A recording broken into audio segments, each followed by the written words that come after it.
जय हिंद। प्रश्न नंबर 22 आप लोगों की स्क्रीन पर क्या कह रहा है, ध्यान से समझिएगा। क्वेश्चन कह रहा है ऐसे दो क्रमागत यानी दो ऐसे क्रमागत विषम धनात्मक पूर्णांक ज्ञात कीजिए जिनके वर्गों का योगफल 290 हो।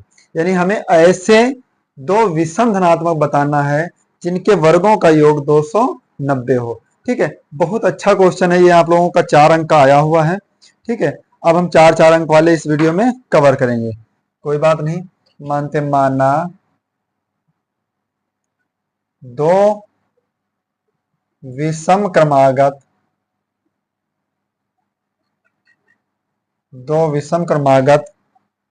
पूर्णांक x तथा x प्लस 2 है। x तथा x प्लस 2 है। तो प्रथम विषम क्रमागत क्या हो गया हमारा, x, और द्वितीय हो गया यानी दूसरा हो गया x प्लस 2। अब सवाल ने कहा मेरे भैया, बहुत ध्यान से समझिए कि इन दो संख्याओं के वर्गों का योगफल जो है वो 290 है।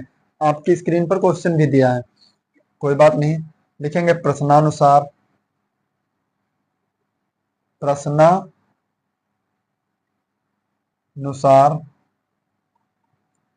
पहली संख्या एक्स स्क्वायर, दूसरी संख्या का वर्ग x प्लस 2 का स्क्वायर, और दोनों का योग है 290। अब यहां से हल करेंगे x square a plus b का होल स्क्वायर यानी a square plus b square plus 2a into b बराबर 290। एक एक्स स्क्वायर कितना हो गया, 2x स्क्वायर, 2 दूना 4 प्लस 2 दूना 4x बराबर 290। देखिए दो दोनों में कॉमन मिल रहा, ठीक है, दो कॉमन मिल रहा तो क्या करेंगे, दो कॉमन ले लिए तो x square plus 2 plus 2x बराबर 290। 2 से कैंसिल, 2 एक कम 2, 2 एक कम 2, 2 चक्कू 8, 2 पंचे 10, x square plus 2 plus 2x plus का 145 पक्षांतर कर लेंगे माइनस का 145 बराबर 0। एक्स स्क्वायर प्लस 2x यानी 2 घात फिर 1 घात, 145 से 2 कम हो जाए कितना बचेगा मेरे भाई, 143।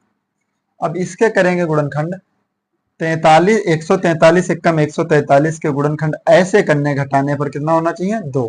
तो 2 होना चाहिए यानी 11 13 हम 143 गुणा करके देख लेते हैं हम। 11 गुणे 13, 13 एक कम 13 का 3 हासिल 1, 13 एक कम 13 और 1 14 यानी 13 गुणे 11 x square plus 13 minus 11 x minus 143 बराबर 0। X square plus 13x minus का 11x माइनस का 143 बराबर 0। दोनों में कॉमन क्या ले लेंगे मेरे भाई, x, तो क्या बचा x प्लस 13 माइनस का 11 कॉमन लेंगे तो x प्लस 13 बराबर 0। पूरे समीकरण में कॉमन हो जाएगा हमारा x प्लस 13 और x माइनस 11। प्लस वाला होता है आपका अमान्य, प्लस वाला क्या होता है, अमान्य। हम माइनस वाले को हल कर लेंगे, यदि x माइनस 11 बराबर 0 तो x बराबर क्या आया आपका 11, यानी एक जो आंसर आया आपका क्या आया 11।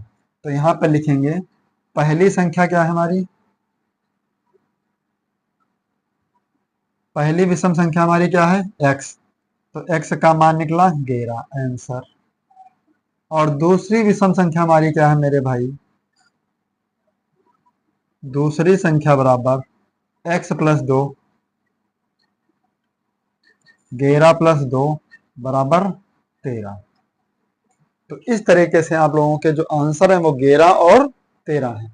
अब ये देखिए 4 अंक का पेपर है, एक क्वेश्चन है, ये क्वेश्चन 4 अंक का है जो एग्जामिनर ने बनाया। कितना बेवकूफी भरा क्वेश्चन, ये 1 नंबर में होना चाहिए, ठीक है, और इतना बड़ा क्वेश्चन 4 नंबर में दे दिया।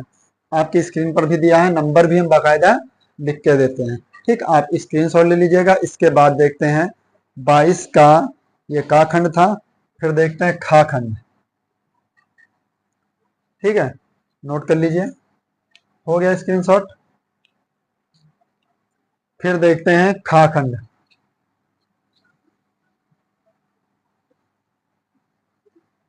खंड खा 22 का।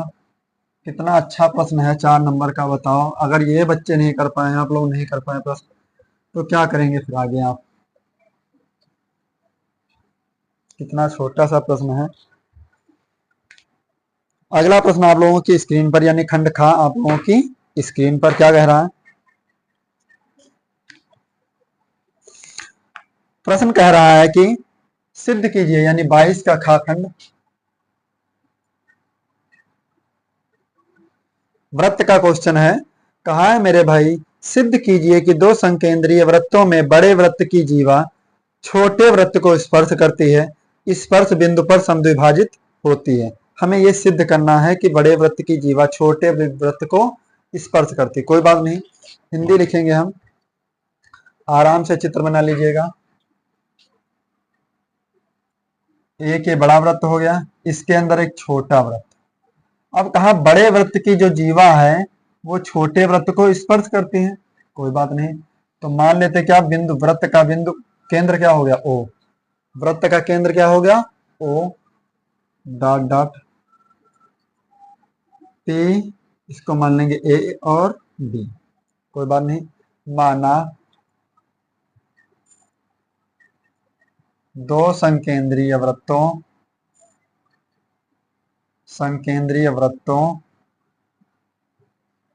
में दो संकेंद्रीय वृत्तों की उभयनिष्ठ केंद्र, दोनों वृत्तों का जो केंद्र है वो क्या है आपका, ओ।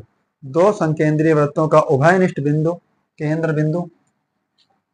और संकेंद्रीय का मतलब हम आपको बता दें, वृत्त के अंदर जो वृत्त होता है उसको कहते हैं संकेंद्रीय वृत्त कहते हैं।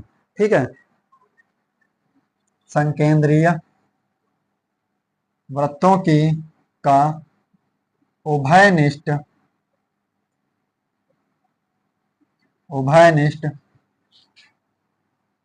केंद्र बिंदु ओ है, ओ है। अब हमसे कहा है सिद्ध करने के लिए, क्या कहा, ध्यान से देखिएगा। सिद्ध करने के लिए कहा है, पहले लिख लेंगे बड़े वृत्त की जीवा, क्वेश्चन में दिया है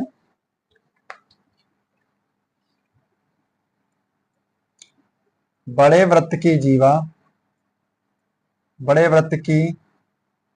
जीवा ए बी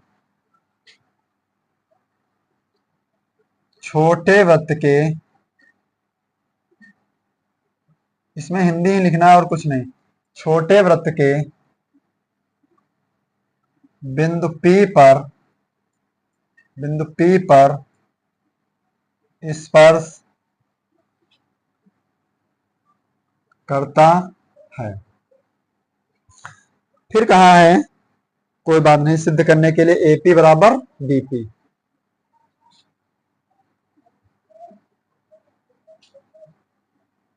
सिद्ध करना है, क्या सिद्ध करना है, AP बराबर है BP के। यही क्वेश्चन ने कहा है, फिर से रिपीट कर लीजिए आप। बड़े वृत्त की जीवा छोटे वृत्त को स्पर्श करती, स्पर्श बिंदु पर, यानी जहां पे स्पर्श बिंदु है वो जीवा को समद्विभाजित करता है। हमको यही सिद्ध करना है AP बराबर BP। लिखेंगे रचना क्या डाले हम, रचना में लिखेंगे केंद्र बिंदु O से P को मिलाया, रेखा OP को मिलाया, रेखा OP को मिलाया। फिर लिखेंगे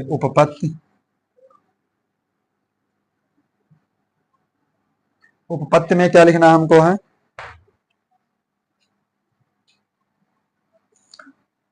OP लंब है किस पर, AB पर, OP लंब AB।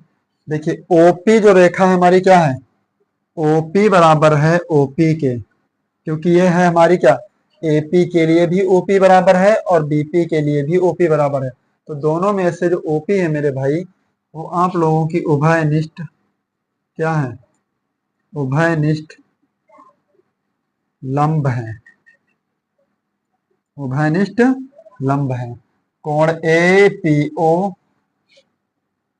कोण ए पी ओ बराबर है कोण बी पी ओ, कोण बी पी ओ बराबर कितने अंश का है?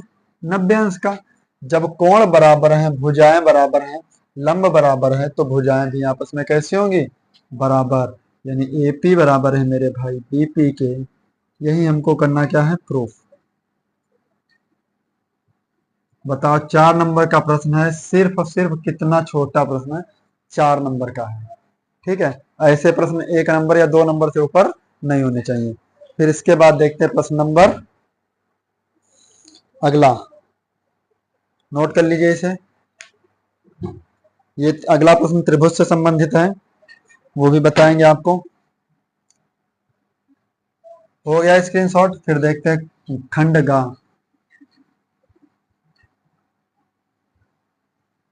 गा खंड क्या कह रहा हमारा?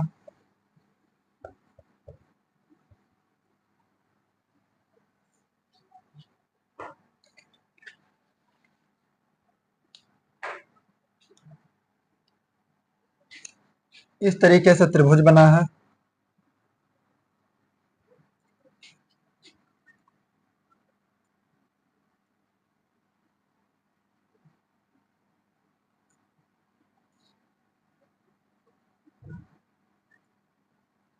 आपके प्रश्न में बना हुआ है, ध्यान से समझ लीजिएगा।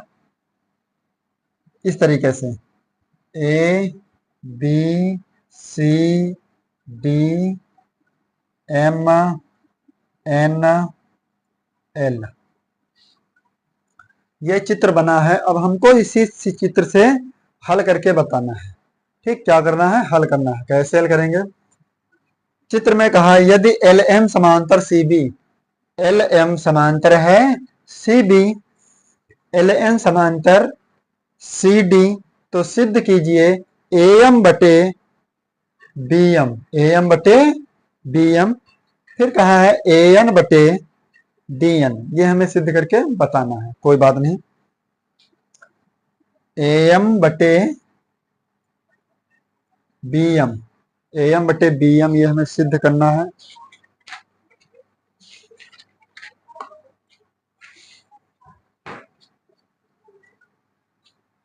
पहले हल करेंगे त्रिभुज ए बी सी में। पहले लिख लें, हेडिंग डाल लें। जब भी ऐसे सवाल आए मेरे भाई, तो सबसे पहले आपको हेडिंग डाल लेनी। पहले नंबर दिया है, फिर डाल लेंगे हम सिद्ध करना है, उसके बाद उत्पत्ति में सवाल शुरू करेंगे। इससे आपके पेज भी भर जाएंगे और सवाल भी बेहतर से बेहतर लग जाएगा। ठीक है, लेकिन हम आप लोगों से बार बार कहते रहते हैं कि आप प्लीज वीडियो को लाइक कर दीजिए, चैनल को सब्सक्राइब कर लीजिए। बहुत काम आएगा ये आपके एग्जाम में। ये चैनल बहुत ज्यादा ही इम्पोर्टेंट है एग्जाम के दृष्टि से, क्योंकि सभी अंशाल इसी चैनल पे हल किए जाएंगे। अन्य चैनलों पे आपको पूरे अंशाल शायद ना मिले, लेकिन यहाँ पे आपको मिलेंगे। ठीक है, तो आप लोगों के लिए मेहनत करते, तो आप लोग भी मेहनत करके लाइक कर दीजिए चैनल को। अब कह रहा त्रिभुज, यहाँ पे लिख लेंगे हेडिंग। दिया है, क्या दिया है मेरे भाई? एल एम समांतर है, एल एम समांतर है सी बी, और एल एन समांतर है सी डी। तो सिद्ध करना है, क्या सिद्ध करना है?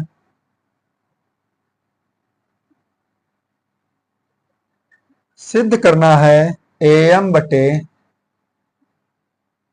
बी एम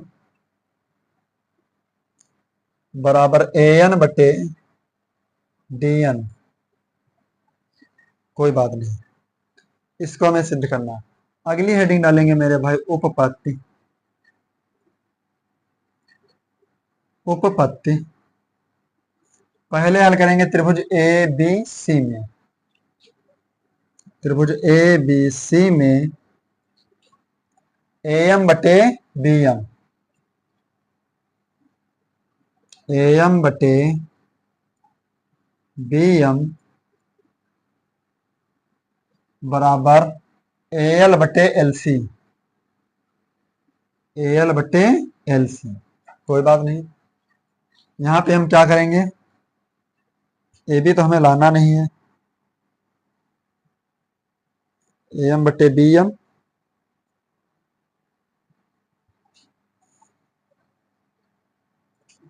ए बी तो सिद्ध नहीं करना, हमको सिद्ध करना है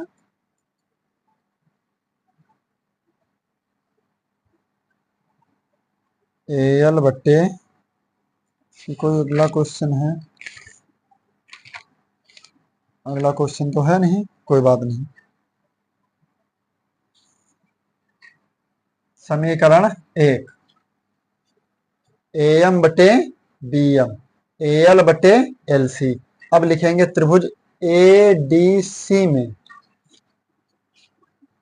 त्रिभुज ए डी सी में ए एन बटे डी एन,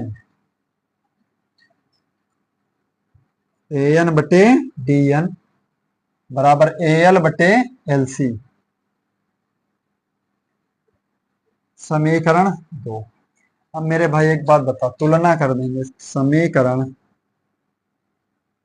1 व 2 की तुलना करने पर, तुलना करने पर, ठीक है। अब यहां पर तुलना क्या करेंगे हम,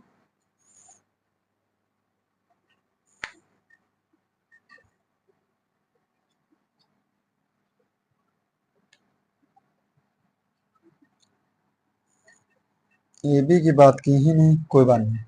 तो देखिए ए एल बटे एल सी, ए एल बटे एल सी दोनों में सेम है, तो किसकी तुलना करेंगे, ए एम बटे बी एम बराबर ए एन बटे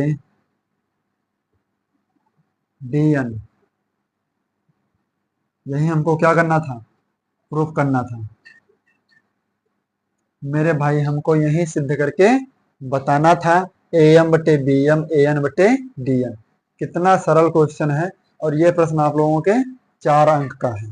ठीक, कितने अंक का है ये क्वेश्चन, 4 अंक का ये प्रश्न है। आप लोग इसको स्क्रीनशॉट ले लीजिएगा और अपनी कॉपी में भी नोट कर लीजिए, ले लीजिए स्क्रीनशॉट। फिर इसके बाद देखते हैं प्रश्न नंबर घ, प्रश्न नंबर घ हो गया स्क्रीनशॉट। अगला प्रश्न देखते हैं, प्रश्न नंबर घ।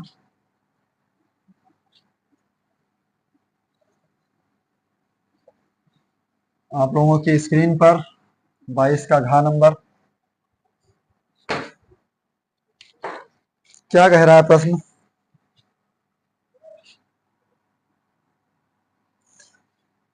प्रश्न कह रहा है द्विघात बहुपद x square plus 7x plus 10 के शून्य ज्ञात कीजिए। यानी पहले हमें x का मान ज्ञात करना है, शून्यकों तथा गुणांकों के बीच संबंध की सत्यता की जांच भी करना है। ये दोनों काम करने हैं, कोई बात नहीं।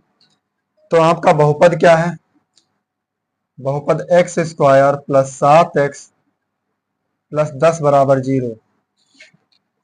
यहां से शून्य निकालेंगे तो क्या निकलेगा मेरे भाई, 10 एक कम 10, जोड़ने पर 7 आए तो क्या करेंगे, x प्लस 5 दूनी 10, 5x प्लस 2x प्लस 10 बराबर 0। दोनों में कॉमन हो गया x, तो क्या बचा x प्लस 5, इसमें से कॉमन हो गया 2, तो x प्लस 5 बराबर 0। तो पूरे में x प्लस 5 और x प्लस 2 बराबर 0। तो पहला बहुपद निकालेंगे, यदि x प्लस 5 बराबर 0, तो x बराबर क्या है, माइनस का 5।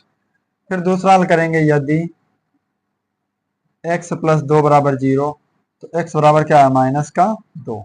यानी दो शून्य हमें मिल गए, a का मान x, a का मान -5, b का मान -2।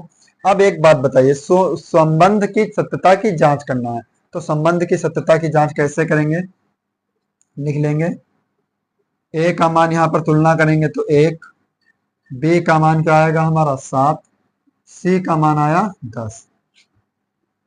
सत्यता की जांच,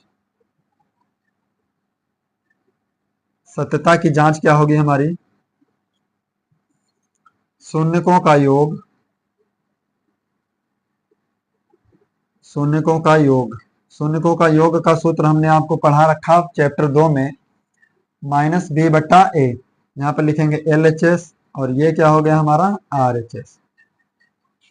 तो शून्यकों का योग एक तरफ हम जोड़ देंगे, तो एक मान क्या है, माइनस का 5 और प्लस माइनस का 2, माइनस बी का मान क्या है 7 और ए का मान कितना 1। तो देखिए माइनस का 5 प्लस माइनस माइनस 2 बराबर माइनस का 7। 5 और 2 कितना 7, माइनस 7 बराबर माइनस 7।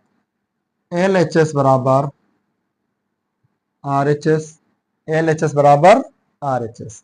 यानी कि हमारा योग वाला तो पार्ट सिद्ध हो गया, लेकिन अभी हमारे पास क्या बचा, गुणनफल। क्या बचा मेरे भाई, गुणनफल। तो बहुत ध्यान से लिख लीजिए, शून्यकों का गुणनफल,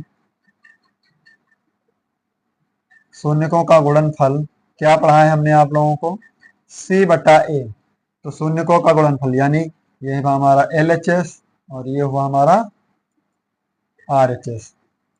पहला शून्य क्या हुआ हमारा, -5। दूसरा शून्य -2। फिर सी का मान कितना 10, ए का मान कितना 1। 5 दूनी 10 बराबर 10। एल एच एस बराबर आर एच एस। बताओ कितने सरल सवाल 4 नंबर के, ये इतना सरल सवाल 4 नंबर का देगा तो आप लोग कैसे इसको भी छोड़कर चले आए, तो शर्म की बात है आप लोगों के लिए। हम इतना मेहनत से आप लोगों को पढ़ाते हैं, लेकिन फिर भी आप लोग ये क्वेश्चन छोड़कर चले जाते हैं। बहुत बच्चे छोड़ देते हैं, तो आपके पढ़ने ना पढ़ने का कोई फायदा ही नहीं हुआ। ठीक है, इसका स्क्रीनशॉट ले लीजिए, नोट कर लीजिए कॉपी में।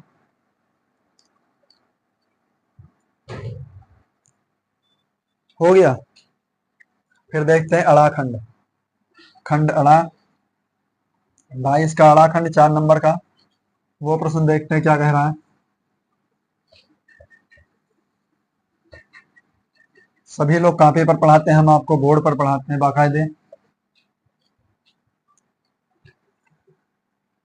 अड़ाखंड कह रहा मेरे भाई, आपकी स्क्रीन पर भी दिया है, निम्नलिखित बारंबारता सारणी से माध्यक ज्ञात कीजिए। यानी माध्यिका ज्ञात करना, सारणी से क्या ज्ञात करना है, माध्यिका। कोई बात नहीं, माध्यिका भी ज्ञात कर लेंगे।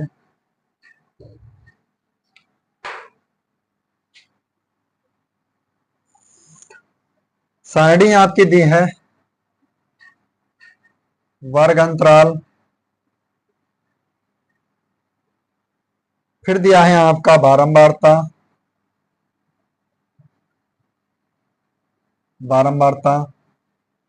अब देखिए वर्ग अंतराल आपका क्या है, 0 से 10, तो बारंबारता 2। 10 से 20, बारंबारता 4। 20 से 30, तो बारंबारता 7। और 30 से 40, तो बारंबारता क्या आई आपकी 3। और 40 से 50, तो बारंबारता आपकी आई 2। यहाँ पर निकाल लेंगे नंबर ऑफ योग। ठीक है, नंबर निकाल लेंगे तो n का मान कितना हुआ मेरे भाई, 2 3 5 7 12, 12 4 16, 2 18, 18। अब एक ऑप्शन जब कभी कहे माध्यक ज्ञात करने के लिए, तो बारंबारता के बाद में आपको संचयी बारंबारता भी निकालनी है। ठीक है, बारंबारता को f से प्रदर्शित करते हैं, किससे प्रदर्शित करते हैं, f से। लेकिन संचयी बारंबारता को किससे प्रदर्शित करते हैं, संचयी बारंबारता CF से। किससे, CF से, ये ध्यान रखना। तो संचयी बारंबारता निकालने के लिए देखो, पहली संख्या तो हमारी वही रहेगी 2।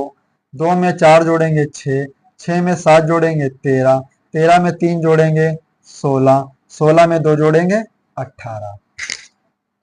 ठीक, अब हमको संचयी बारंबारता कौन लेनी है, तो देखिए जिस संख्या की सबसे ज्यादा बारंबारता हो, उसके पहले वाला पद होगा हमारा संचयी बारंबारता। क्या होगा मेरे भाई, संचयी बारंबारता। जैसे इसमें देखिए 7 सबसे बड़ी, तो ये हमारी हो गई बारंबारता।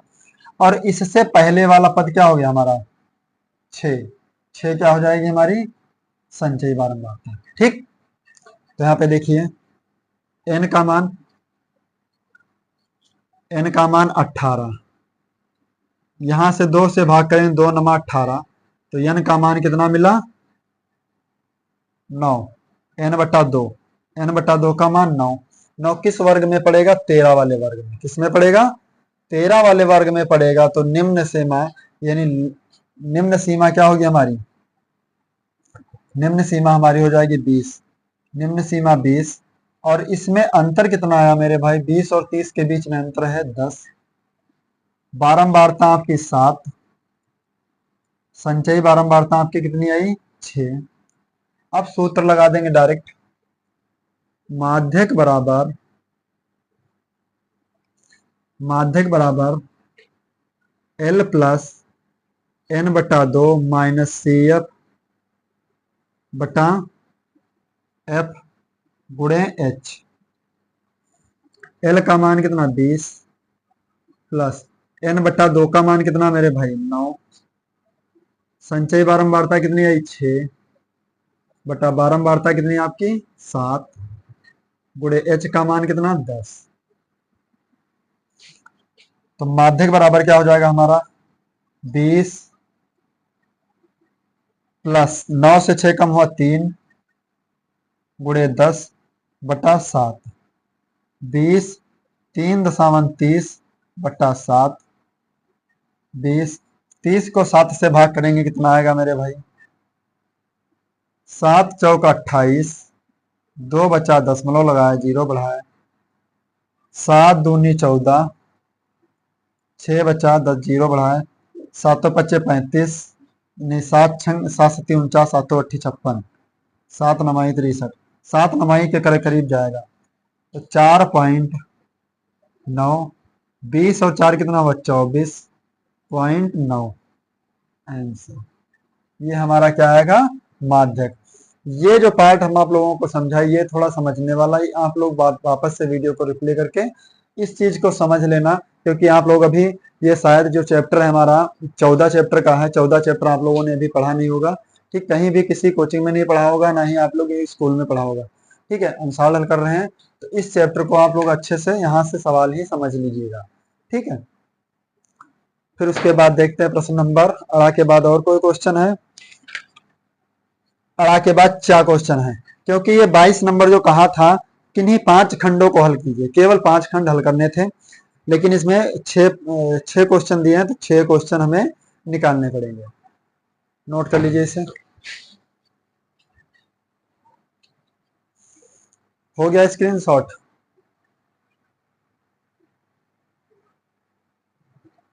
कोई बात नहीं,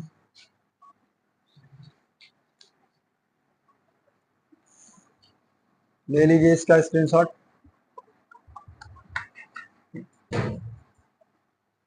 अब देखते हैं प्रश्न नंबर 4 आप लोगों की स्क्रीन पर। 22 का चा खंड।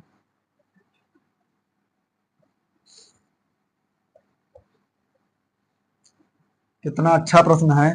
आप लोग छोड़ के चले आएंगे ऐसे प्रश्न 4-4 नंबर के, तो बहुत खराब बात है। चा खंड कह रहा है, एक थैले में 5 लाल गेंद और कुछ नीली गेंदें हैं।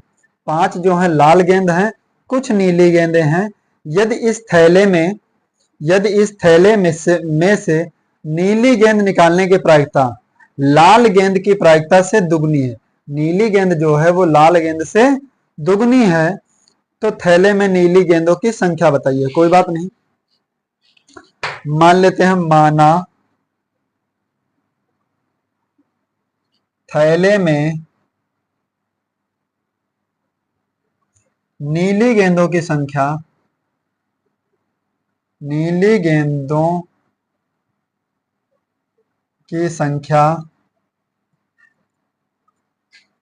बराबर x। फिर थैले में लाल गेंदों की संख्या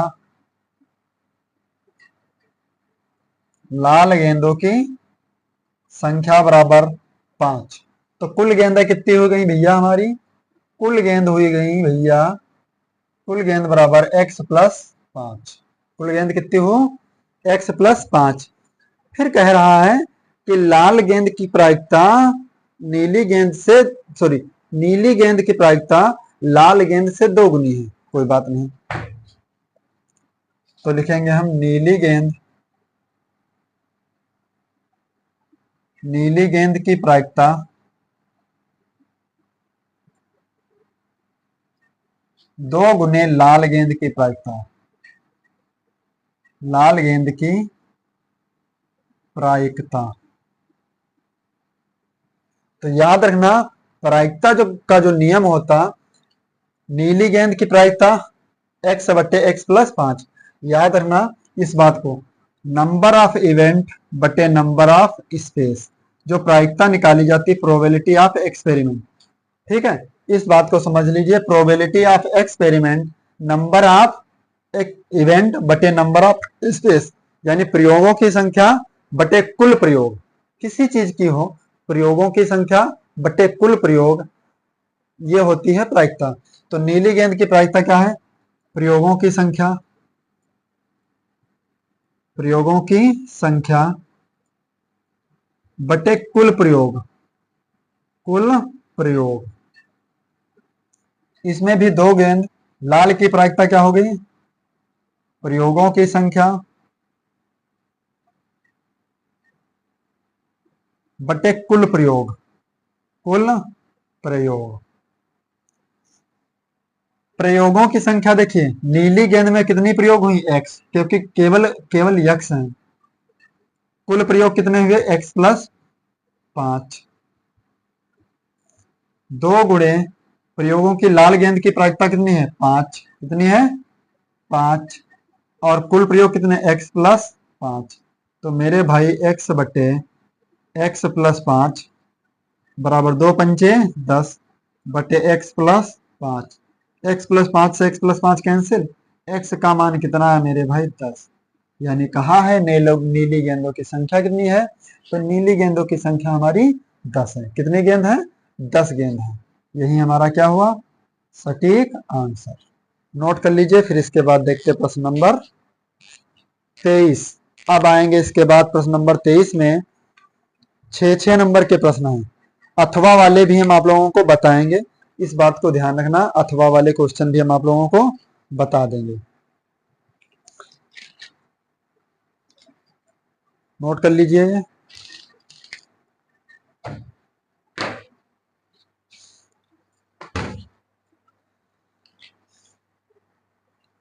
हो गया स्क्रीनशॉट। फिर देखते हैं प्रश्न नंबर 23। प्रश्न नंबर 23 हमारा क्या कह रहा है?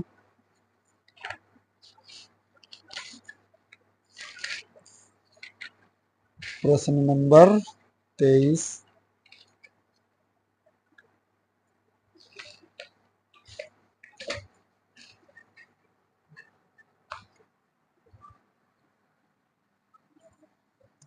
प्रश्न नंबर 23 आप लोगों की स्क्रीन पर।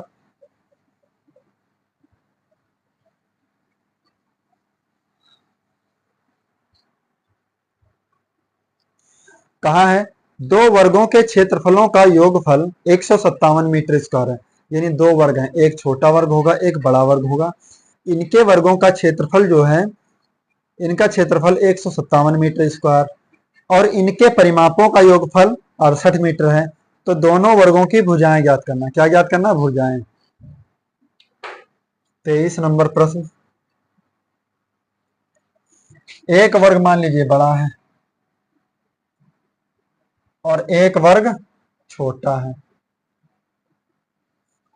एक वर्ग बड़ा है, एक वर्ग छोटा। तो बड़े वर्ग की भुजा मान लेते हैं x, छोटे वर्ग की y। ठीक है, तो इन दोनों का क्षेत्रफल, बड़े वर्ग का क्षेत्रफल प्लस छोटे वर्ग का क्षेत्रफल दिया है 157। तो मान लेते हैं, माना बड़े वर्ग की भुजा, वर्ग की भुजा बराबर x और छोटे वर्ग की भुजा, छोटे वर्ग की भुजा बराबर y। कोई बात नहीं। प्रश्नानुसार बड़े वर्ग का क्षेत्रफल, भैया एक बात बताओ, वर्ग का क्षेत्रफल क्या होता है? भुजा स्क्वायर। आप लोगों ने पढ़ा होगा, नहीं पढ़ा तो समझ लीजिएगा। हम यहाँ पे एक बार लिख दें, बड़े वर्ग का क्षेत्रफल, बड़े वर्ग का क्षेत्रफल प्लस छोटे वर्ग का क्षेत्रफल, वर्ग का क्षेत्रफल बराबर 157। तो बड़े वर्ग का क्षेत्रफल क्या हुआ हमारा? एक्स स्क्वायर यानी भुजा स्क्वायर, छोटे वर्ग का वाई स्क्वायर बराबर 157। समीकरण 1। फिर कहा है इन दोनों का परिमाप, अब पता है वर्ग का परिमाप क्या होता है, 4 गुणे भुजा, वर्ग का परिमाप होता है 4 गुणे भुजा। ठीक है, तो लिख देंगे परिमाप, परिमापों का अंतर कहाँ है, परिमापों का योगफल 68 है। तो पहले वर्ग का परिमाप 4x, दूसरे वर्ग का परिमाप 4y बराबर 68। इसमें से कॉमन ले लेंगे 4, 4 कॉमन ले लेंगे तो क्या बचा, x प्लस वाई बराबर 68। 4 से काटेंगे, 4 एकम 4, 2 बचा 28, 4 सत्ते 28, यानी x प्लस वाई का मान कितना है आपका 17, x प्लस वाई का मान 17, समीकरण 2। अब हमें दोनों की भुजाएं ज्ञात करनी, कैसे ज्ञात करेंगे मेरे भाई, यहां से x का मान निकाल लेंगे तो 17 माइनस वाई, ये समीकरण हो गया 3। x का मान 17 माइनस वाई जो है वो समीकरण 1 में रख दें तो हमें कोई आगे हल होगा सवाल हमारा। x का मान समीकरण 1 में रखने पर, समीकरण 1 क्या हमारा है, x square plus y square बराबर 157, एक्स का मान 17 माइनस वाई का स्क्वायर प्लस वाई स्क्वायर बराबर 157, ए माइनस बी का होल स्क्वायर यानी a square plus b square minus 2a into b और प्लस का वाई स्क्वायर बराबर 157। 17 का स्क्वायर क्या, 17 17 हम 289, चेक कर लें एक बार वरना सवाल गलत हो जाएगा तो दिक्कत होगी। 7 सत्ती 49, 7 एकम 7, 4 11, 7 1 9 8 1, 17 17 हम 289, 1 y square 1 y square 2 y square, 17 दूनी 34 वाई प्लस का 157 पक्षांतर करेंगे माइनस का 157 बराबर 0। अब यहां से हम थोड़ा सही कर लें सवाल, 2 वाई स्क्वायर माइनस का 34 वाई, फिर देखिए 289 से 157 घट जाएगा, कितना बचेगा, 9 से 7 कम हुआ 2, 8 से 5 कम हुआ 3, यहाँ पे 2 से 1 कम हुआ 1, 132 बराबर 0। अब पूरे में देखिए 2 कॉमन हो जाएगा, 2 2 2 2 कॉमन हो जाएगा तो क्या बचेगा हमारे पास, 2 कॉमन ले लेंगे तो क्या बचा, y square minus 17 y plus 2 छंग 12, 2 छंग 12 बराबर 0। तो y square minus 17 y plus 66 बराबर 0। 66 एक कम 66 जोड़ने पर कितना है भैया 17 है, तो 11 छक्का 66, 11 छक्का 66, तो y square minus 11 plus 6 y plus 66 बराबर 0। तो वाई स्क्वायर 11 और वाई की गुणा 11 y minus plus minus 6 y plus 66 बराबर 0।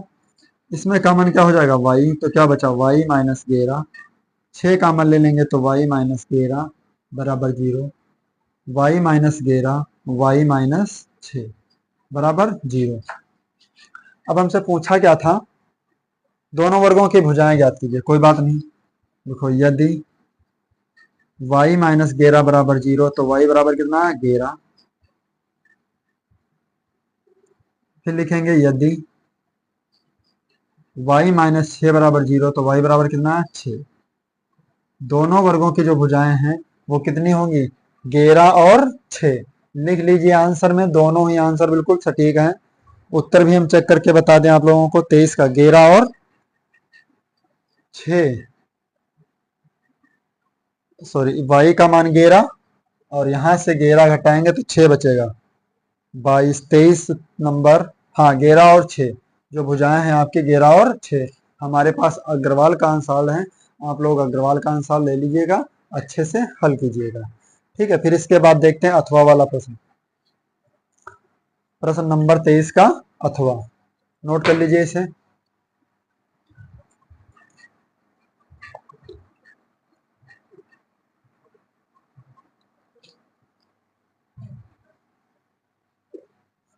हो गया स्क्रीनशॉट, फिर देखते हैं प्रश्न नंबर 23, 23 का अथवा।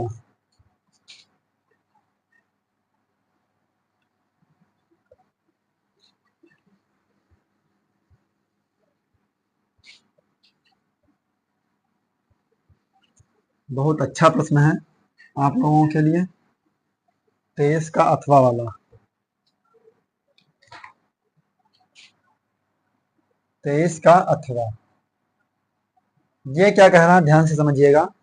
एक नाव की गति शांत जल में 18 किलोमीटर प्रति घंटा, यानी नाव की जो चाल है शांत जल में भरे हुए पानी में 18 किलोमीटर प्रति घंटा, वह 24 किलोमीटर धारा के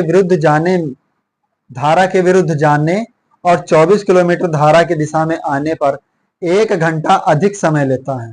धारा की चाल ज्ञात कीजिए। कोई बात नहीं, माना धारा की चाल बराबर x किलोमीटर प्रति घंटा, x किलोमीटर प्रति घंटा। अब नाव की चाल क्या है? नाव की चाल 18 किलोमीटर प्रति घंटा। अब कहा धारा के विरुद्ध 24 किलोमीटर जाता है। कितने किलोमीटर जाता है? 24 किलोमीटर। धारा के विरुद्ध चाल, धारा के विरुद्ध चाल क्या हो जाएगी? x माइनस 18,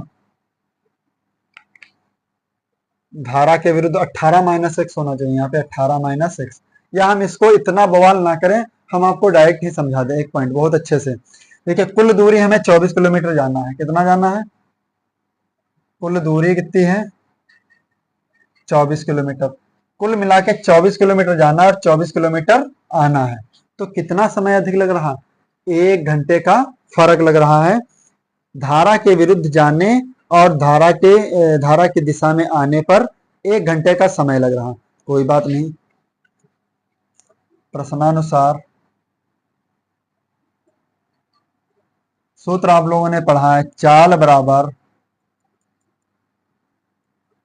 दूरी बटा समय। लेकिन मेरे भाई जो तुलना की गई वो समय में की गई। किसमें की गई है? समय में। तो समय बराबर क्या हो जाएगा? दूरी बटा चाल। तो देखिए दूरी कितनी है आपकी? 24, और विरुद्ध जा रहा है 18 minus x, minus 24, 18 plus x. कितना समय लग रहा है? 1 घंटा। कितना समय लगा मेरे भाई? 1 घंटे का। याद रखना धारा के विरुद्ध जाने और आने में कितना समय लग रहा? 1 घंटे का समय। कितने घंटे का? 1 घंटे का। यहां से हम कॉमन ले लेंगे 24, तो क्या बचा? 1/18 minus x, minus 1/18 plus x बराबर 1। बुढ़े में 24 इधर जाएगा तो पक्षांतर करेंगे बट्टे में। 18 प्लस 1 कम, देखो 18 प्लस एक्स की गुणा 1 से करेंगे। यहाँ पे माइनस 1, 18 माइनस एक्स बटा ए माइनस बी, ए प्लस बी, तो क्या हो जाएगा? ए स्क्वायर माइनस का बी स्क्वायर बटा बराबर 1/24। देखिए 18 प्लस एक्स, माइनस से ब्रैकेट खोलेंगे तो 18 प्लस एक्स बटा 18, 18 हम 324 माइनस एक्स स्क्वायर बराबर 1/24, माइनस का 18 प्लस का 18 कैंसिल, 1x 2x बटे 324 माइनस एक्स स्क्वायर बराबर 1/24। तो देखिए यहाँ पे तिर्रे गुणा करेंगे तो 324 माइनस एक्स स्क्वायर बराबर 24 दूनी 48 एक्स। अब ये एक्स स्क्वायर पर यहाँ पे हम कर लें थोड़ा सा, एक्स स्क्वायर प्लस का 48 से पक्षांतर करेंगे, माइनस का 48 एक्स प्लस का 324 प्लस का 324 बराबर 0। अब मेरे भाई एक बात बताइए, अब शुरुआत में माइनस अच्छा नहीं लग रहा तो क्या करेंगे? माइनस से भाग करने पर लिख दें हम, माइनस से भाग करने पर। माइनस से भाग करेंगे तो चिन्ह बदल जाएगा, तो x square plus 48 x minus का 324 बराबर 0। अब 324 से कम 324 घटाने पर कितना आना चाहिए, 48 आना चाहिए। कितना आना चाहिए, 48। गुणनखंड कर लीजिए आप लोग, 48 आना चाहिए। यहाँ पे हम गुणनखंड किए दे रहे हैं 324 के, 2 एक कम 2, 2 छंग 12, 2 दूनी 4, 2 अट्ठी 16, 2 एक कम 2, 3 दूनी 6, 3 नमा 27, 3 सत्ते 21, 3 नमा 27, 3 तिया 9, 3 एक कम 3। अब देखिए यहाँ पे हमको 48 लाना है, कोई बात नहीं, जो वो भी घटाने पर। 3 तिया 9, 9 त्रुक 27, नहीं नहीं नहीं, 3 तिया 9, 9 त्रुक 27, 27 दूनी 54, 27 दूनी कितना हुआ 54, और 3 दूनी 6, 54 से 6 घटा दें कितना बचेगा, 48 ही बचेगा मेरे भाई। कितना बचेगा, 48। 54 छक्का 324। तो यहाँ पे घटा देंगे हम, x square plus 54 minus 6 x minus 324 मेरे भाई। अब यहाँ पे हम इसको साफ कर दें एक्स स्क्वायर प्लस 54 और एक्स के गुणा 54 एक्स माइनस 6 एक्स माइनस 324 बराबर 0। एक्स कामन ले लेंगे तो क्या बचा, एक्स प्लस 54 माइनस का 6 कामन लेंगे तो एक्स प्लस 54 बराबर 0। पूरे में कामन एक्स प्लस 54, एक्स माइनस 6 बराबर 0। प्लस वाला हो जाएगा अमान्य, प्लस वाला क्या हो जाएगा अमान्य, हल करने की कोई जरूरत नहीं। माइनस वाले को हल करेंगे, यदि x माइनस 6 बराबर 0 तो x बराबर कितना आएगा 6, x बराबर कितना आएगा 6, यानी धारा की जो चाल है मेरे भाई वो कितनी है 6 किलोमीटर प्रति घंटा। ठीक है, ये प्रश्न आप लोगों का कितने नंबर का है, 6 नंबर का है। सोचिए 6 नंबर का प्रश्न, इतना छोटा प्रश्न 6 नंबर का। ठीक, ये 4 नंबर में होना चाहिए वरना 2 नंबर में होना चाहिए। ठीक है, आप लोग इसको हल कर लीजिए, स्क्रीनशॉट ले लीजिएगा। फिर इसके बाद देखते हैं प्रश्न नंबर 24। 24 में भी 2 क्वेश्चन है, दोनों ही हल करवाएंगे।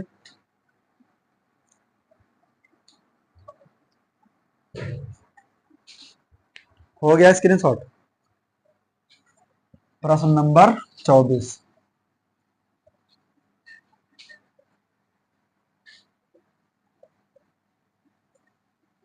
आप लोगों की स्क्रीन पर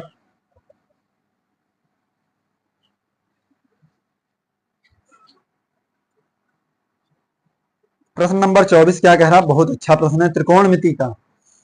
एक पेडिस्टल, आप लोग स्क्रीन पर पढ़िए, हम आपको पढ़कर सुना रहे हैं। एक पेडिस्टल के शिखर पर 1.6 मीटर ऊंची मूर्ति लगी है। भूमि के एक बिंदु से मूर्ति के शिखर का उन्नयन कोण 60 अंश और उसी बिंदु से पेडिस्टल के शिखर का उन्नयन कोण 45 अंश है। पेडिस्टल की ऊंचाई ज्ञात कीजिए, यानी पेडिस्टल की क्या ज्ञात करना है, ऊंचाई ज्ञात करना है। कोई बात नहीं, चार क्वेश्चन है बहुत बड़े बड़े।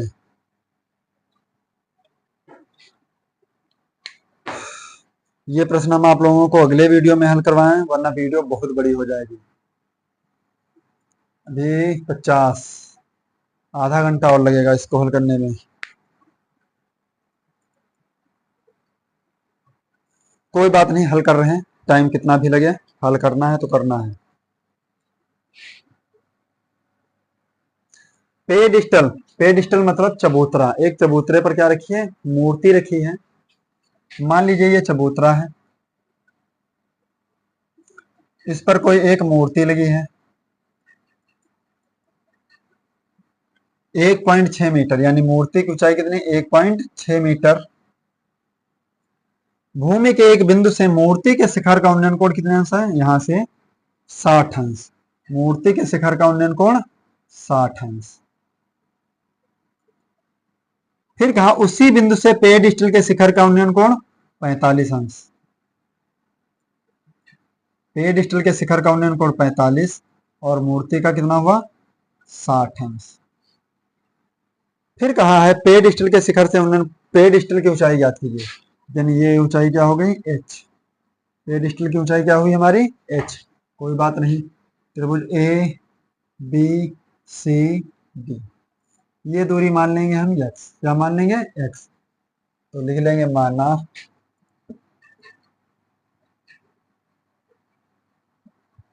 पेडिस्टल की ऊंचाई h मीटर है। पेडिस्टल की ऊंचाई कितनी है, h मीटर। कितने मीटर है मेरे भाई, h मीटर। फिर देखते हैं कोण ए बी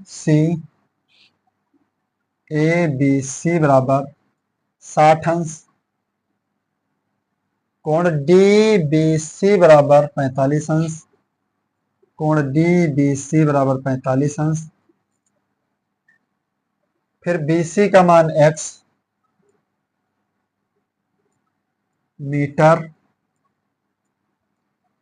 सी डी का मान h मीटर, और मूर्ति जो है एडी का मान 1.6 मीटर, एडी का मान 1.6 मीटर। तो सबसे पहले हम हल करेंगे मेरे भाई 45 अंश। क्यों हल करेंगे, क्योंकि 45 अंश में लंब और आधार एक बार मिल रहे हैं, ठीक है, दो बार नहीं मिल रहे हैं। तो लिखेंगे त्रिभुज डी बी सी में tan 45 अंश बराबर लंब कितना हमारा है सी डी, आधार कितना बी सी, तो tan 45 का मान 1, सी डी का मान मेरे भाई h, बी सी का मान x, तो x से कम x बराबर h, समीकरण 1। यानी x का मान क्या है हमारे पास h। पुनः त्रिभुज ए बी सी में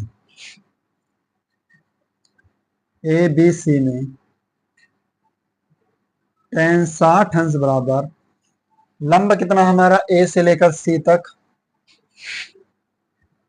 आधार कितना बी सी,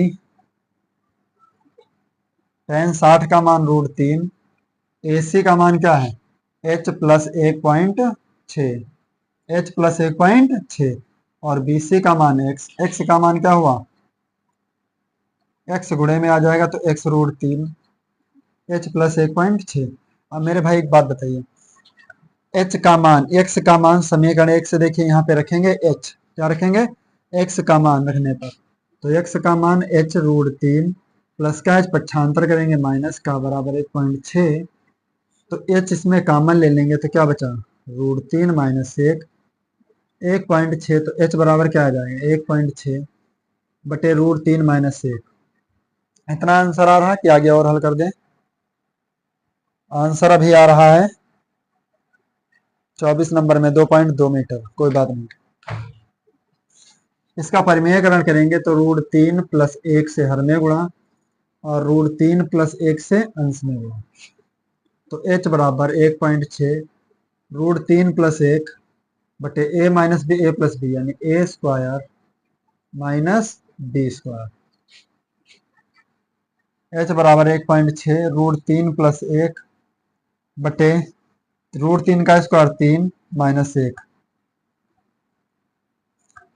1.6 √3 प्लस 1 बटा 2, 2 अट्ठी 16, यानी जो पेडिस्टल की ऊंचाई आएगी वो 0.8 √3 प्लस 1 मीटर। यही आप लोगों का बिल्कुल सटीक आंसर है। ये प्रश्न आप लोगों का 6 नंबर का है ही नहीं, 6 नंबर का लगता नहीं। सोचे 2 प्रश्न आप लोगों ने हल किए, 6 नंबर के सिर्फ 3 प्रश्न आते हैं, और उसमें से एक एक अथवा भी लगा होता है, एक एक अथवा लगा होता है। तो सोचिए कि आपको कितना हल करना, बहुत छोटा सा हल करना होता है, फिर भी छोड़ के चले आते। ये 6 नंबर का प्रश्न है, बताओ इतना सरल प्रश्न आया 6 नंबर का, फिर भी बच्चे छोड़ देते हैं। स्क्रीनशॉट ले लीजिएगा, फिर देखते हैं अगला क्वेश्चन।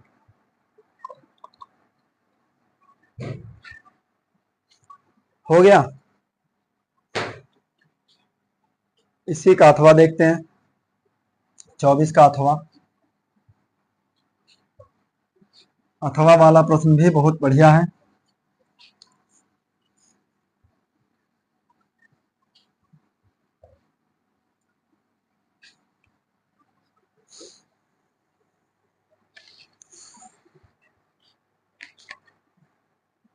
प्रश्न क्या कह रहा है, प्रश्न क्या कह रहा है, अथवा वाला। एक 80 मीटर चौड़ी सड़क के आमने सामने समान लंब ऊंचाई वाले दो खंभे लगे। त्रिकोणमिति के दो सवाल हैं और हमने आप लोगों को त्रिकोणमिति पूरी पढ़ा दी, 9.1 से 10.3 बहुविकल्पी तक पढ़ा दी। आप लोगों ने वीडियो नहीं देखे तो प्लेलिस्ट से वीडियो देख लीजिए। बालाजी प्रकाशन के गणित आप लोगों को पढ़ा रहे हैं और यही सारे क्वेश्चन हल करवाए हमने आप लोगों को बालाजी में। एक एक क्वेश्चन छोड़ा भी नहीं है बिल्कुल, आप लोग पढ़ लीजिए उसको, ठीक है। क्वेश्चन कह रहा है एक 80 मीटर ऊंची एक चौड़ी एक सड़क है। इस सड़क की चौड़ाई कितनी है? 80 मीटर। आमने सामने दो समान लंबाई के खंभे लगे हैं, दो बराबर लंबाई के क्या लगे हैं? खंभे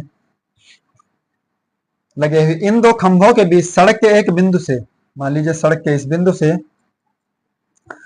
शिखर का उन्नयन कोण 60 अंश, यानी एक का 60 अंश, उन्नयन कोण 60 अंश और दूसरे का हो जाएगा 30 अंश। 30 अंश। खंभों की ऊंचाइयां, तो खंभों की ऊंचाइयां h मान लेते हैं। क्या मान लेते हैं? h। और फिर पूछा है खंभों से बिंदु की दूरी, तो ये दूरी o मान ली हम, o, तो ये हो गई हमारी x और ये हो जाएगी क्या? 80 माइनस एक्स। 80 minus x. बस सिंपल सा सवाल है, कितना बढ़िया है, आप लोग छोड़ देंगे फिर भी 6 नंबर का है। लिखेंगे ए बी, ओ तो है, सी और डी। माना खंभों की ऊंचाइयां, खंभों की ऊंचाई h मीटर व सड़क के बिंदु से x व 80 माइनस x मीटर है। व दूरी लिख देंगे। व दूरी सड़क के बिंदु से x व 80 माइनस x मीटर है। बस कोई बात नहीं। कोण ए ओ बी बराबर 60 अंश और कोण सी डी ओ सी, कोण डी ओ सी बराबर 30 अंश। ए बी बराबर है किसके? सी डी के। ए बी बराबर सी डी कितना हुआ? h metre. फिर बी सी का मान कितना? बी ओ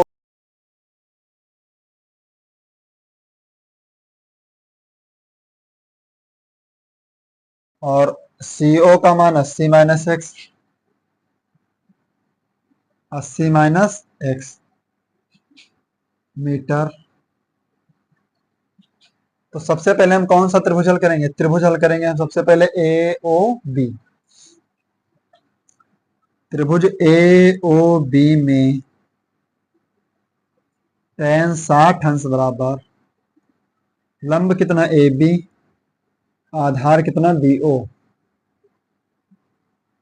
tan 60 का मान √3, ए बी का मान कितना दिया है? h, बी ओ का मान x, तो x बराबर क्या हो जाए? h का मान क्या है हमारा? x under root 3। h का मान क्या है? x under root 3। समीकरण 1। पुनः हल करेंगे हम। पुनः त्रिभुज डी ओ सी में,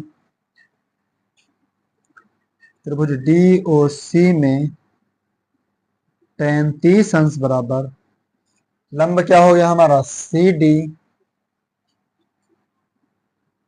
आधार क्या हो जाएगा? सी ओ।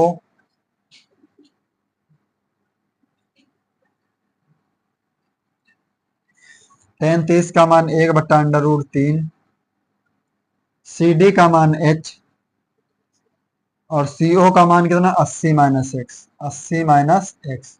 तो देखिए h√3 तेरह गुणा करेंगे, 80 माइनस एक्स। h का मान कितना? x√3। h का मान क्या है? x√3। h का मान रखने पर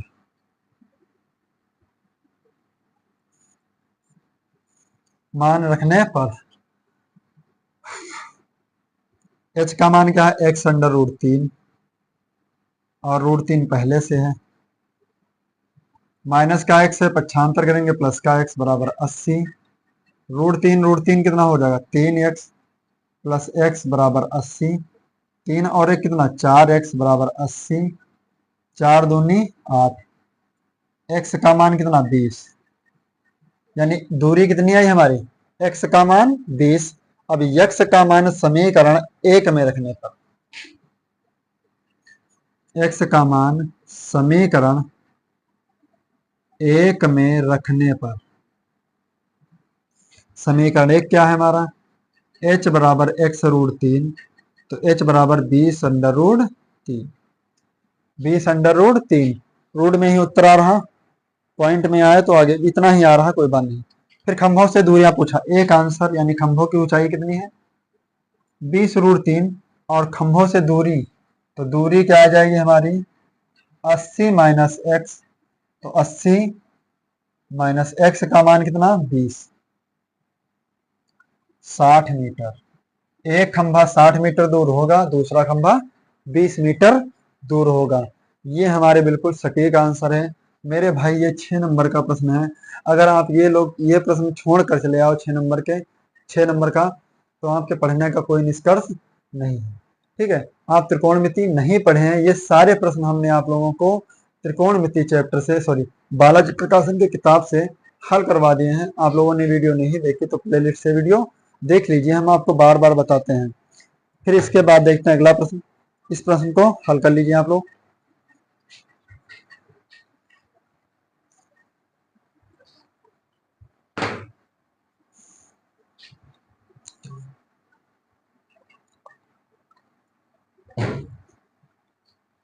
हो गया ये प्रश्न?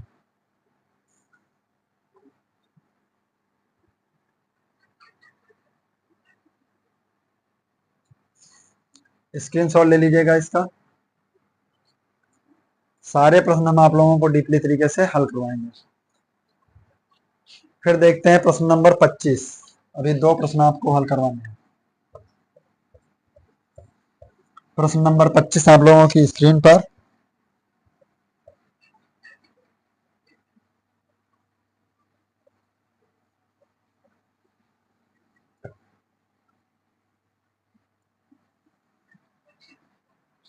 प्रश्न नंबर 25 क्या कह रहा है, ध्यान से समझिएगा।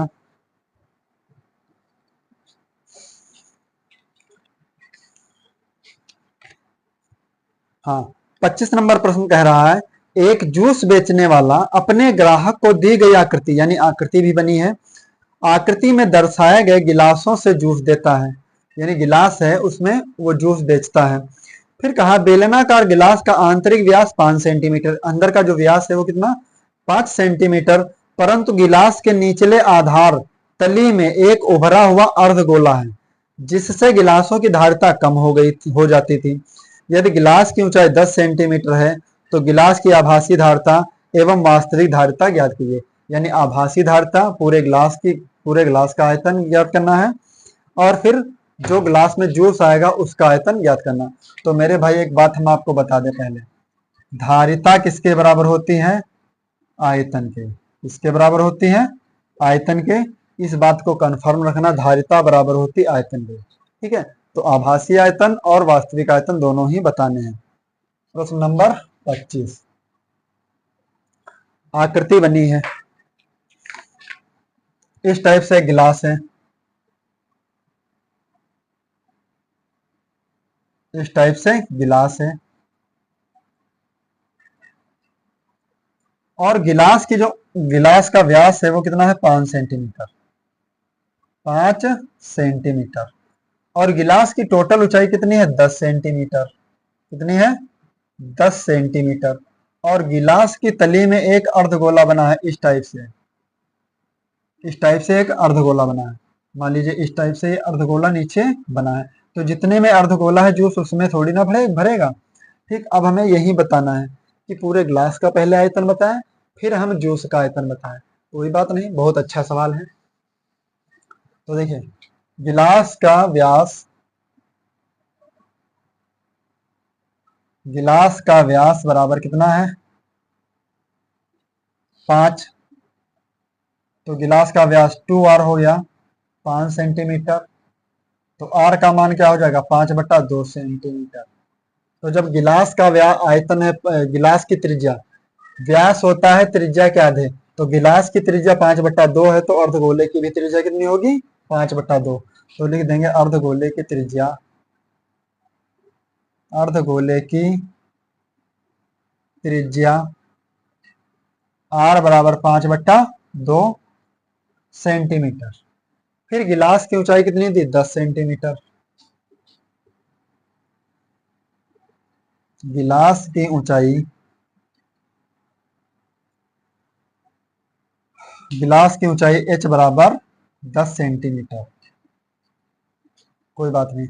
अब हमसे कहा है पूरे ग्लास की वास्तविक धारिता बताओ, तो धारिता हम नहीं, आयतन बताएंगे। तो पूरे ग्लास का आयतन, और पाई का मान दिया है 3.14। पाई का मान क्या दिया है, 3.14।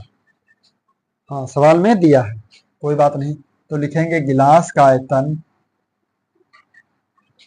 गिलास का आयतन बराबर बेलन का आयतन, बेलन का आयतन। क्योंकि भैया गिलास जो है वो बेलनाकार है। कैसा है, बेलनाकार गिलास है, तो गिलास का आयतन बेलन के बराबर ही होगा। तो पाई आर स्क्वायर एच, पाई का मान 3.14, आर का मान 5/2 गुणे 5/2, एच का मान 10। अब ध्यान से देख लीजिए, 0.5 हटाए 0 बढ़ाए 2, 1 0 से 1 0 कैंसिल, 5 एकम 5, 5 दूनी 10, और 314 गुणे 5/2 गुणे 2 यही बचेगा, 0 से 0 कैंसिल, 5 एकम 5, 5 दूनी 10। अब देख लीजिए, 2 से काटेंगे, 2 एकम 2, 2 पंचे 10, 2 सत्ती 14, 157 गुणे 5/2 दूनी 4, 5 सत्ते 35, 5 सत्ते 35, 5 पचम 25, 3 28 हासिल 2, 5 एकम 5 और 2 7।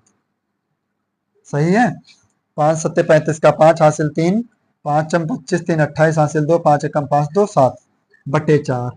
अब इस 4 से घट भाग करेंगे, तो 785 को भाग कर दीजिए 4 से, 4 एकम 4, 3 38, 4 सत्ते 28, 4 और 32, 4 नाम 36, 2 बचा 25, 4 छंग 24, 1 बचा, दशमलव लगाए 0 बढ़ाए, 4 दूनी 8, 2 बचा 4 पंचे 20, यानी 196.25 सेंटीमीटर। ये क्या आ गया, हमारे गिलास की वास्तविक धारिता। उत्तर चेक करके बता दें, 196.25, और आयतन है तो घन सेंटीमीटर होगा, घन सेंटीमीटर। अब इसके बाद हम निकालेंगे अर्धगोले का आयतन। क्या निकालेंगे, अर्धगोले का आयतन। अर्धगोले का आयतन, अर्धगोले का आयतन क्यों निकालेंगे, क्योंकि पूरे गिलास से हम अर्धगोले का आयतन घटा देंगे, तभी तो हमें जूस के पता चल जाएगा कि इससे गिलास में कितना जूस जूस आएगा। ठीक है, नोट कर लीजिए, तभी तो पता चलेगा कि हमें जूस गिलास में कितना मिलेगा। अर्धगोले का आयतन, अर्धगोले का आयतन होता है 2/3 पाई आर क्यूब। 2/3 पाई का मान 3.14 गुणे आर का मान क्या आया हमारा, 5/2 गुणे 5/2 गुणे 5/2, 2 से 2 कैंसिल, ऊपर से दशमलव हटाया, अंश से है दशमलव हटाया, नीचे 0 बढ़ गए, 2 5 एकम 5, 5 5 दूनी 10, 0 बढ़ाए, 2 दशावन 20, 2 से काटेंगे 2 1 7 1 5 7, 157 गुणे 55 25/3, गुणे 3 गुणे 10 गुणे 2 गुणे 2 दूनी 4, 2 दूनी 4। 25 की गुणा करेंगे 157 से, 25 सत्ते 175, हासिल 17। 25 पंचे 125, 125 और 15 कितना हो जाए 140, 242, 142 का 2 हासिल 14, 25 से कम 25 और 14, 25 10, 35 4 39 बटा 3 चक्कू 12, 120। ठीक, 3 चक्कू 12, 3925 को 120 से भाग कीजिए। 3925 120 से भाग करेंगे तो कितना आएगा? 12 तिया 36, 360, 2 बचा 3 बचा 5 बचा, 12 दूनी 24, 12 तिया 36 ज्यादा हो जाएगा, 12 दूनी 24, दशमलव लगाए 5, 12 से 4 कम हुआ 8, दशमलव लगाए 0 बढ़ा दिए, 12 पंचे 60, 12 छंग 72, 12 सत्ती 84, 12 सत्ती 84, 10 बचा, दशमलव लगाए 0 बढ़ाए, फिर यहाँ पर 0, फिर 0, 12 नमा 108, 12 नमा 9 बार में जाएगा, या हम 32.70 ही लिख लें इसको, क्योंकि 10 ही यहाँ बचा है शेषफल, तो 32.70 घन सेंटीमीटर क्या हुआ हमारा? अर्धगोले का आयतन। अब हमसे कहा है वास्तविक आयतन ज्ञात कीजिए, तो वास्तविक आयतन ज्ञात करेंगे। वास्तविक आयतन, पूरे गिलास से हम अर्धगोले का आयतन घटाएंगे, 196.25, उसमें से घटा देंगे हम 32.70, तो 196 से 32.70 घटाएंगे, कैसे घटाएंगे इधर देख लीजिए।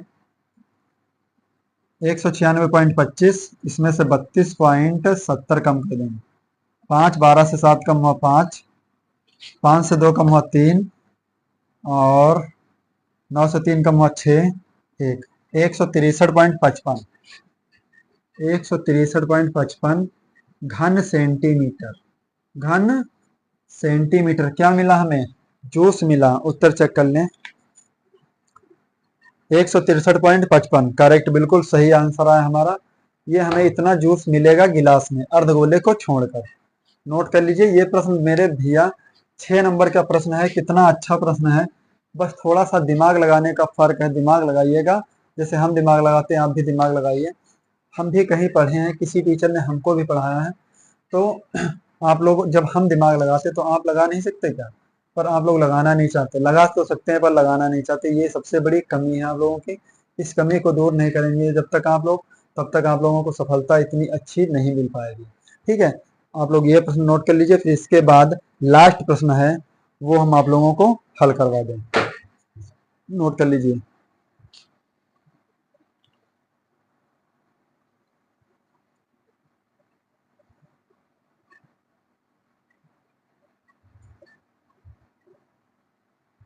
हो गया स्क्रीनशॉट, नोट कर लीजिए।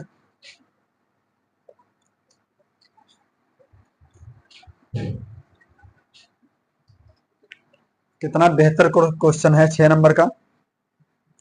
फिर इसके बाद देखते हैं लास्ट प्रश्न, यानी 25 का अथवा प्रश्न, 25 नंबर का अथवा वाला।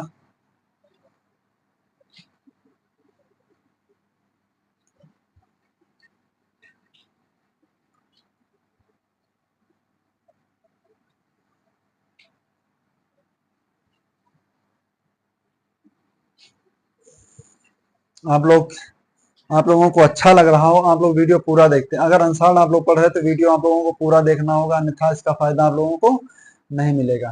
ठीक है, पूरा वीडियो आप देखिए, फुल वॉच कीजिए, और जितने भी क्वेश्चन हम आप लोगों को जिस तरह से लगाए हैं उसी तरीके से आप लोग भी लगाने का प्रयास कीजिए। प्रश्न नंबर 25 का लास्ट प्रश्न है अथवा वाला।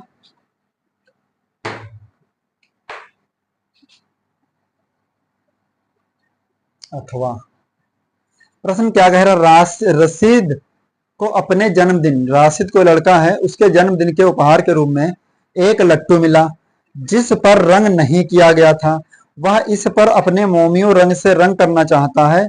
यह लट्टू एक शंकु के आकार का है जिसके ऊपर एक अर्धगोला अध्यारोपित है। लट्टू की पूरी ऊंचाई 5 सेंटीमीटर और इसका व्यास 3.5 सेंटीमीटर है। जैसा कि चित्र में दिखाया गया है, राशिद द्वारा रंग किया जाने वाला क्षेत्रफल ज्ञात कीजिए। यानी क्षेत्रफल हमको ज्ञात करना है जिस पर रंग करना है। कोई बात नहीं। देखिए एक चित्र में आप लोगों को दिख भी रहा होगा, एक लट्टू है इस टाइप का जिस पर एक अर्धगोला लगा हुआ है, जिस पर एक अर्धगोला लगा हुआ है इस टाइप से।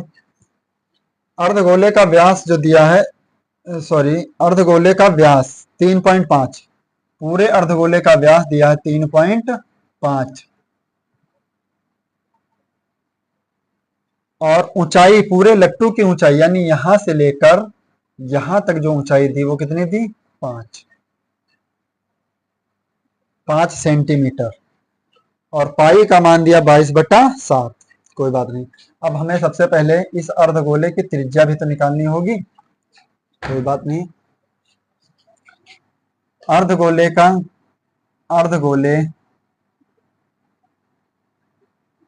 का व्यास बराबर लट्टू का व्यास, लट्टू का व्यास, लट्टू का व्यास कितना? 2r बराबर 3.5, तो r बराबर कितना हो जाएगा? 3.5/2, 0.0 बढ़ा 5 चक्कू 20, 5 सत्ते 35, r का मान 7/4 सेंटीमीटर।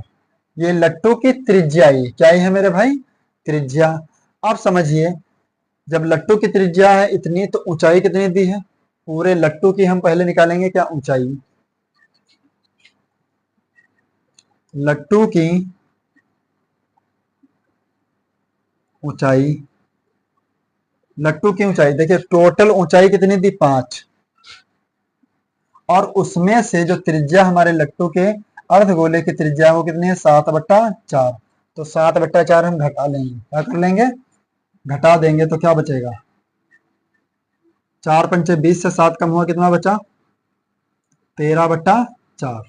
ये हमारी क्या बची है? ऊंचाई। किसकी बची है ऊंचाई? शंकु की ऊंचाई। ये इतनी ऊंचाई हमारी बची है 13/4। अब हमारे पास त्रिज्या है और ऊंचाई है, क्या नहीं है हमारे पास? तिर्यक ऊंचाई नहीं है। तो हम तिर्यक ऊंचाई ये निकालेंगे L। क्या निकाल लेंगे? L। तो शंकु की तिर्यक ऊंचाई, शंकु की तिर्यक ऊंचाई L बराबर √h² प्लस r²। जैसे पाइथागोरस आप लोगों ने पढ़ा, बस पाइथागोरस ही लगेगा क्योंकि ये जो कोण बन रहा है मेरे भाई ये 90 अंश का कोण बन रहा है। कितने अंश का बन रहा? 90 अंश का। तो ये हमारे लिए क्या हो गई? कर्ण हो गई। तिर्यक ऊंचाई कर्ण हो गई। h का मान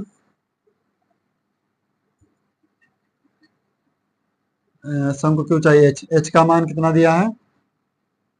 13/4 का स्क्वायर और r का मान कितना दिया? 7/4 का स्क्वायर।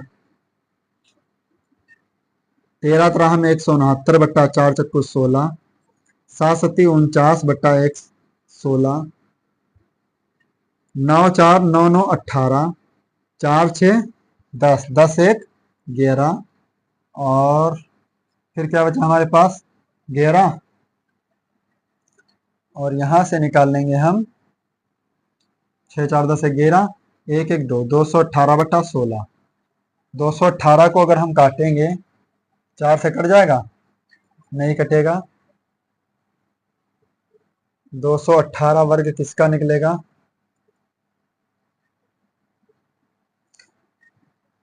4 8 हो जाएगा, 4 चक्कू 16, 4 पंचे 20, 18 हो जाएगा। नहीं हो पाएगा। 109। कोई बात नहीं, तिर्यक ऊंचाई हमें इतनी ही मान लेंगे, हमें कोई दिक्कत नहीं है। फिर हम लगाएंगे यहाँ पे लट्टू का क्षेत्रफल, लट्टू का क्षेत्रफल उसमें से लगाएंगे हम शंकु की तिर्यक ऊंचाई, शंकु का वक्रपृष्ठ। क्योंकि देखिए वक्र पृष्ठ का मतलब क्या होता है, जैसे आप लोगों ने कपड़ा पहन रखा, हम शर्ट पहने तो हमारे शर्ट शरीर के ऊपर है, अंदर तो है नहीं, उसी तरीके से जो रंग होगा वो ऊपर ऊपर रंग होगा, यानी उसके वक्र पृष्ठ पर रंग होगा, लट्टू के वक्र पृष्ठ पर। तो लट्टू का वक्र पृष्ठ निकालेंगे हम, 218 का वर्ग निकाल के देखते हैं। 2 एकम 2, 2 नम 18, फिर नहीं कटेगा, कोई बात नहीं, नहीं कटेगा, छोड़ दो, इतना ही।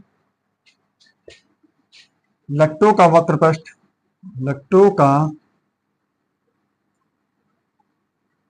वक्र पृष्ठ, देखिए अर्धगोले का वक्र पृष्ठ, पहले लिखेंगे शंकु का वक्र पृष्ठ, शंकु का वक्र पृष्ठ प्लस अर्धगोले का वक्र पृष्ठ, अर्धगोले का वक्र पृष्ठ। देखिए शंकु का वक्र पृष्ठ क्या होगा, पाई आर एल, और अर्धगोले का क्या होगा, अर्धगोले का वक्र पृष्ठ होता है 2 पाई आर स्क्वायर, क्या होता है 2 pi r square, 2 pi r square. अब इसमें से देखिए हम पाई आर कॉमन ले लिए, क्या कॉमन ले लिए, पाई आर, क्या बचा हमारे पास एल प्लस 2 आर। पाई का मान कितना दिया है किताब में, 22/7, बूढ़े आर का मान कितना दिया हमारे पास, 7/4, एल का मान कितना दिया, अंडर रूट 218, 218 को भाग करें किसी से, 16 से, देखते हैं शायद सरल हो जाए। 16 कम 16, 5 बचा 58, 16 तिया 48, 16 तिया 48, 48, 10 बचा 8, 16 पंचे 80, 16 छंग 96, 16 छंग 96, कोई बात नहीं, छोड़ दो ऐसे।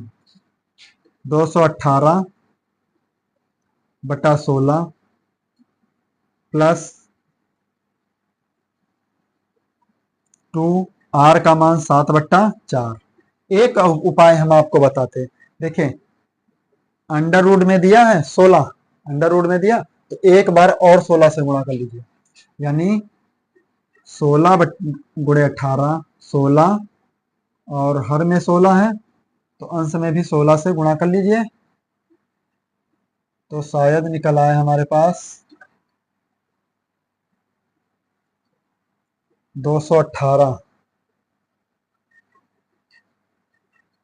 16 गुणा करेंगे नहीं हो पाएगा, 218/16,